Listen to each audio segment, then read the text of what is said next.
Well, welcome back for another session of interview with Steve Mills, President of IEEE Standards Association and past chair of Standards Education Committee.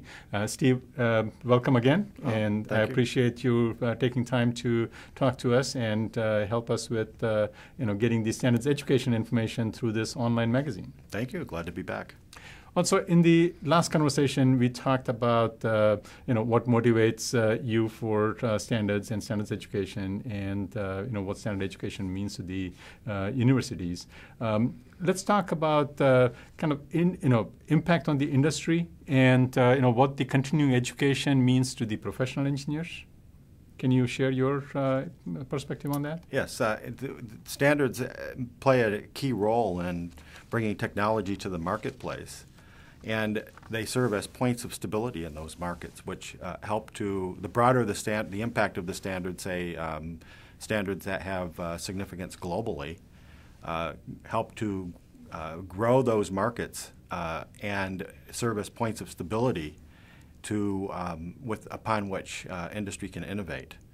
And it's a self-fueling endeavor where the foundational standards lead to new standards that could be created on top of them. So it allows an evolution as for the products and technologies as the market demands evolve across the globe. So that's really good that continuing education will require that the standards be included in that education process. Do you see that is addressed by the industry today? And if not, how should we go about doing that? So for continuing education, I think that it varies from industry to industry and region to region of the world. I definitely believe that industry can be investing more in continuing education of their professionals relative to standards, and I would like to see that happen. But they do support the need for standards education, both from the perspective of their desire to see more education of their professionals, and in certain cases investing in either developing that education in-house or looking externally to see if they could acquire that from external sources who are competent in these areas. Right. So perhaps Standards Association and in particular Standards Education Committee and its activities would be very helpful in promoting the continuing education and for them to address these standards. Yes. Yeah. Okay. Absolutely.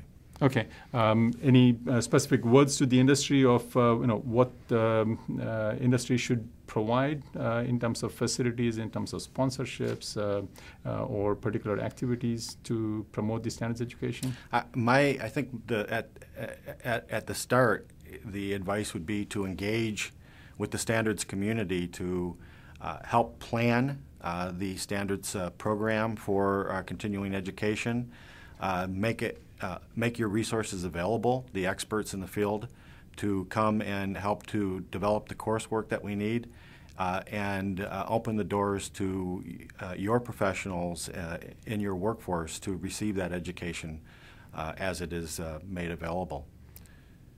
Okay, good. So one question about the curriculum development and including standards topics.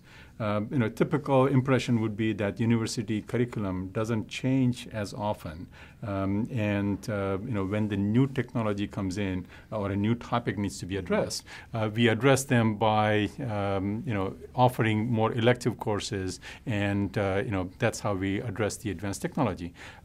How do you expect universities to include standards, in their curricula?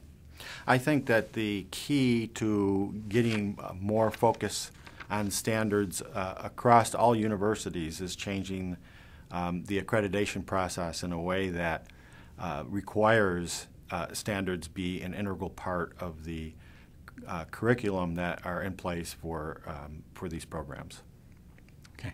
All right. Thank you very much, Steve. You've been very inspirational to all of us in the Standards Education Committee, and we hope to continue the good work or good foundation that you have laid out for us. Thank you.